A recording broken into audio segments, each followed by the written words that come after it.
Hey guys, welcome back to my channel. I'm Peter and this channel has been around for more than 3 years already. And 3 years ago, I made a list of top 10 features that we want from Sonos. I'm going to be listing them right down here. Now, if you need the video link, I will show you in the video link right here what I've said before. I look a little bit different and I sound a little bit different, but basically this is the list right here. Now, there are 5 things that Sonos has actually implemented from that list, and there are 5 things that has not been implemented. Let's talk about the things that they have implemented, which are the first 5.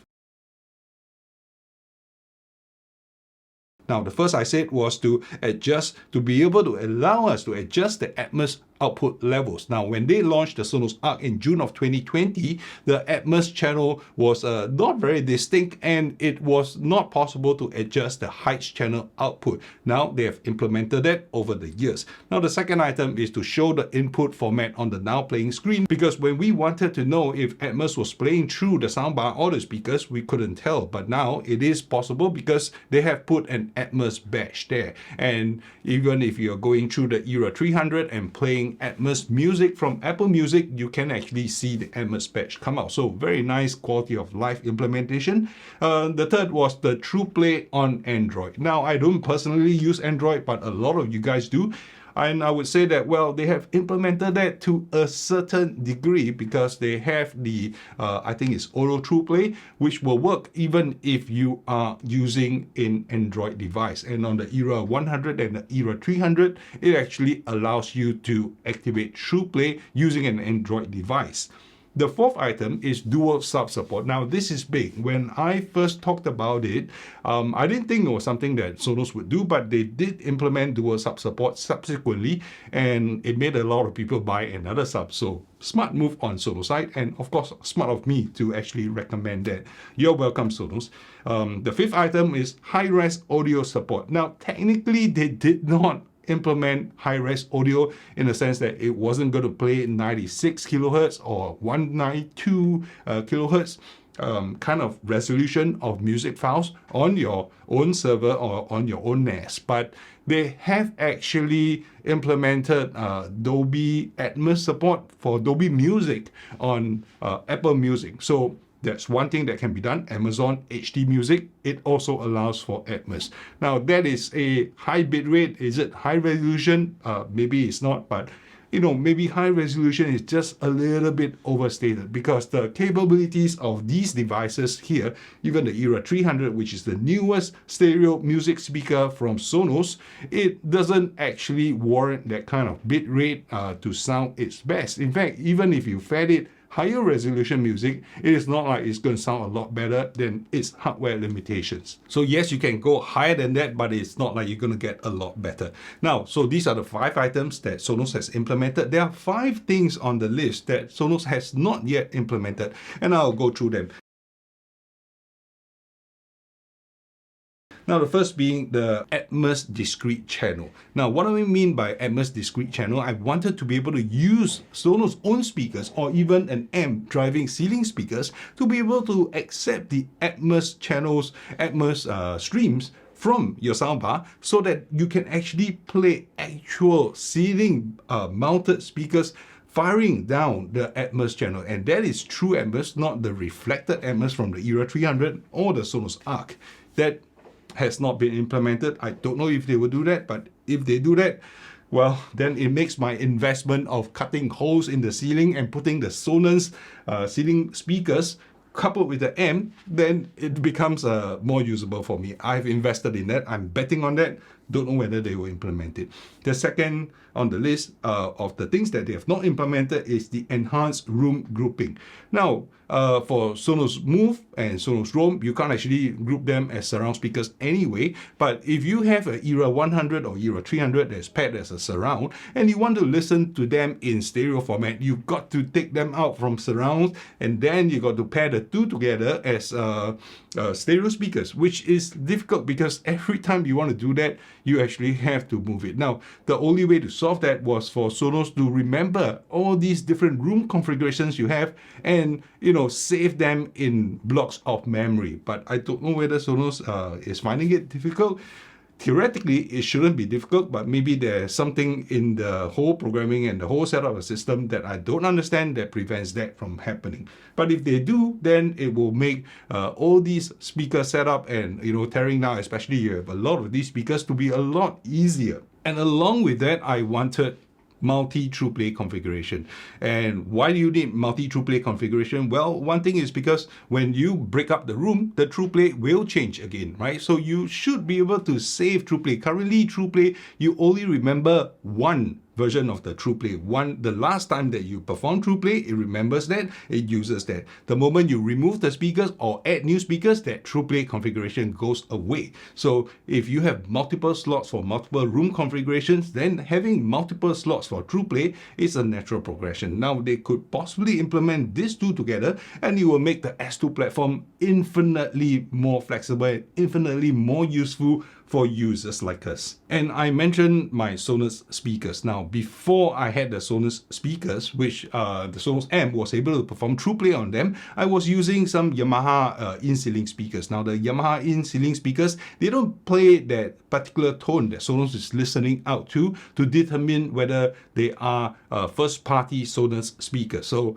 because of that, you can't do true play. And so the Sonos M, while you can do true play, it is only limited to their own line of Sonos line of speakers. So if you have any other third-party speakers, even if they cost $10,000, $20,000, you can't do true play on them.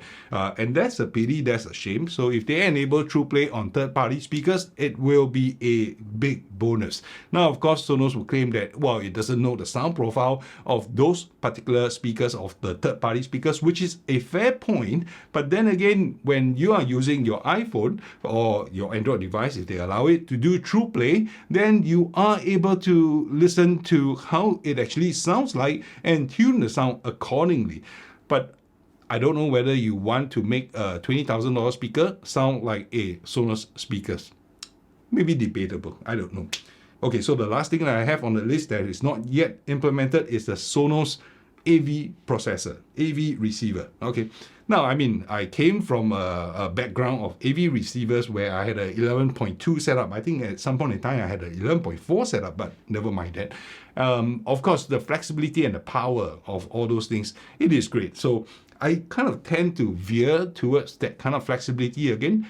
Now, this processor will lead to a couple of things, right? Because you will enable the whole system to be able to deploy multiple speakers. You don't need a soundbar anymore. So now, for a home theater setup from Sonos, you need a soundbar. That is the main center, the main brain of the whole thing. But if you had a processor, you could technically maybe have 4 Sonos 5s that are littered in the 4 corners of the room, and the processor will send the signals to individual parts and create the phantom channel. It's like the Sonos M and what it's doing with 2 Sonos M, 4 speakers, right? So you can do something like that. Or if they've got more adventurous, they could actually do a 3M setup with 2 more M's driving ceiling speakers, which then the sound processor from Sonos, this Sonos AV processor, will be able to play the Atmos sounds from there. And you could hook in your subs, maybe 1 sub, 2 sub into this processor as well. So the processor is not a speaker on its own, it is just the center receiver, and it works for those people who do not want to have a soundbar, because the soundbar is limiting, has a limited soundstage to the front because the left and the right channels are so close apart. The longest with the Sonos Arc is still just barely 4 feet apart. So in the video that I've made about 3 years ago, you could check out the link right here. I went into details on what this Sonos AV setup, I even gave it a name. I said it could be the Sonos Immerse, right? So check out that video if you're keen. I look a little bit different, my hair is a little bit different, and I sound different because I actually went for an operation to enhance my voice. No, well, it's not true, because I had some problems with my throat, my voice box before, so the vocals were not pronouncing certain characters easily, so I do sound a little bit hoarse in the video, but okay, anyway, that's in the past. So these are the 5 things that are not implemented. Now, Sonos has not been idle, so they actually did come up with some other things in the 3 years since, so it's not like they were ignoring this list, and well, actually, I don't even know if they know about this list at all. Now, they've come up with a smaller soundbar in the form of a Sonos Ray that accepts only optical input and has no HDMI eARC port. They have a Sub Mini, and they have a smaller portable speaker in the form of a Sonos Roam, which is a lot smaller, 6 times smaller and probably 6 times lighter than the Sonos Move, which they may be launching the Move replacement very, very soon. And of course, they have the Era 100 and the Era 300, which are really capable speakers, and especially the Era 300 when used as surround speakers for a Sonos Arc. Perfect. So they have not been idle, but there are things that I think Sonos should come up with now. So these are new things on top of the video that I've made 3 years ago, because now they have done half of it, then they're only left with half of it. So I'm going to give them a little bit more work and a little bit more things to think about in the coming 3 years. So maybe in the next 3 years, they will implement some of this.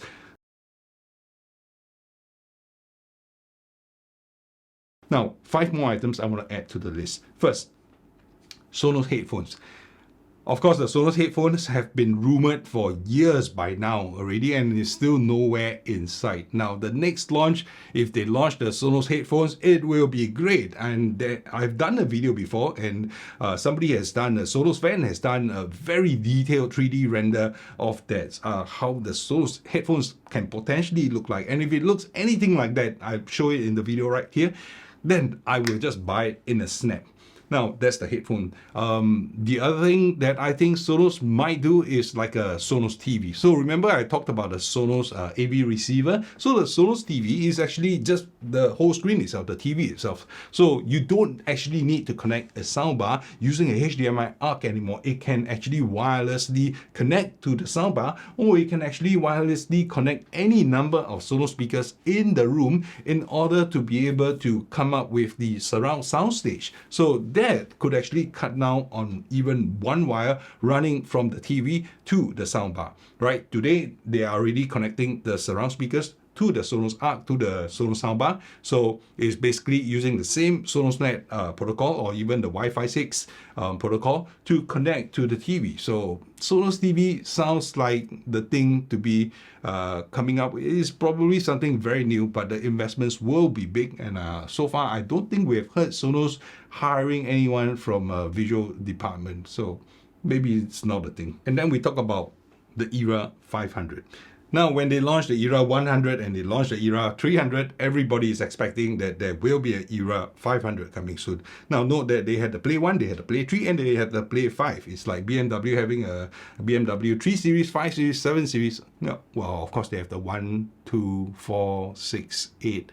Oh, so basically they have Series 1 to 8. But anyway, so Sonos Era 100, Sonos Era 300, the next natural progression will be the Sonos Era 500.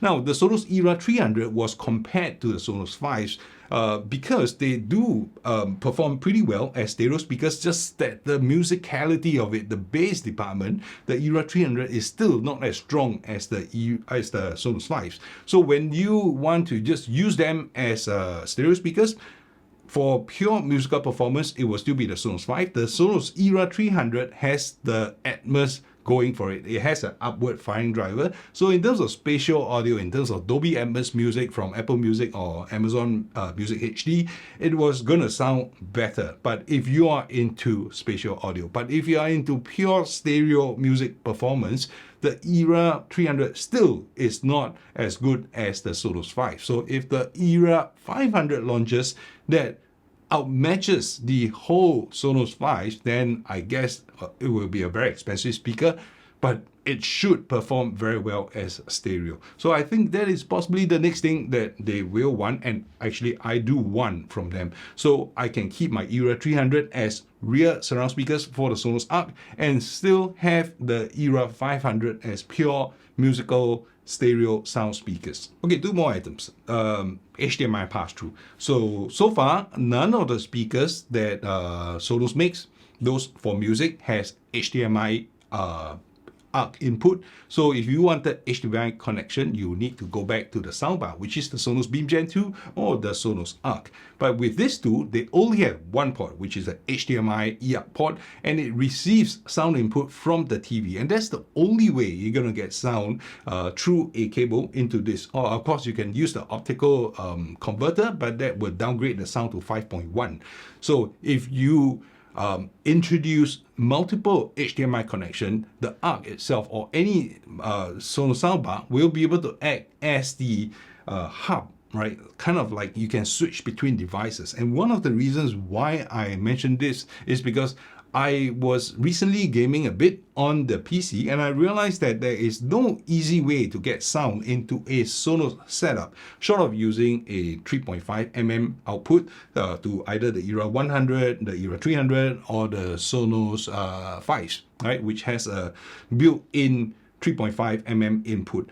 The other way to do it was through optical, right? But the optical will then run through a converter to your beam or your Sonos Arc, or you can connect directly to the Sonos Ray. But the problem with that is that it is a 5.1 sound, so no such high fidelity, full 7.1 plus kind of surround sound from your PC. So if they could do that, then that would be a bonus. HDMI pass-through, maybe just even a second HDMI port would be great to enhance the flexibility of your whole Sonos setup.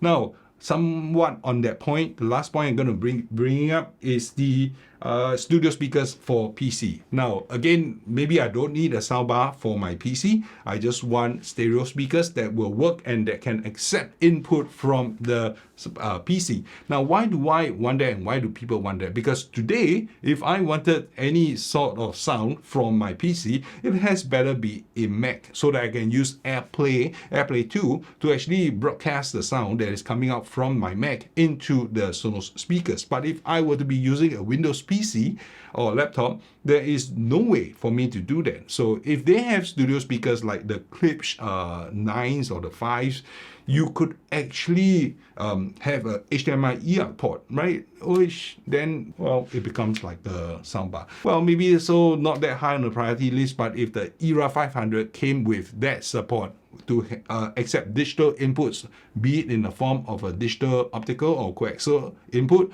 or a HDMI eARC port, it will be great. Again, a slim use case and it's probably not for everybody. So here we go. This is the top 10 list and today is September of 2023. Maybe 3 years later, we will revisit this video and see how much Sonos have put into fulfilling this list that is I'm suggesting. So the last time they implemented half of the things, let's see if they implement half of these features. And these are my feature requests. You may have yours and these may not fit your use case, but if you have something and if Sonos is reading this, do feel free to share what you want.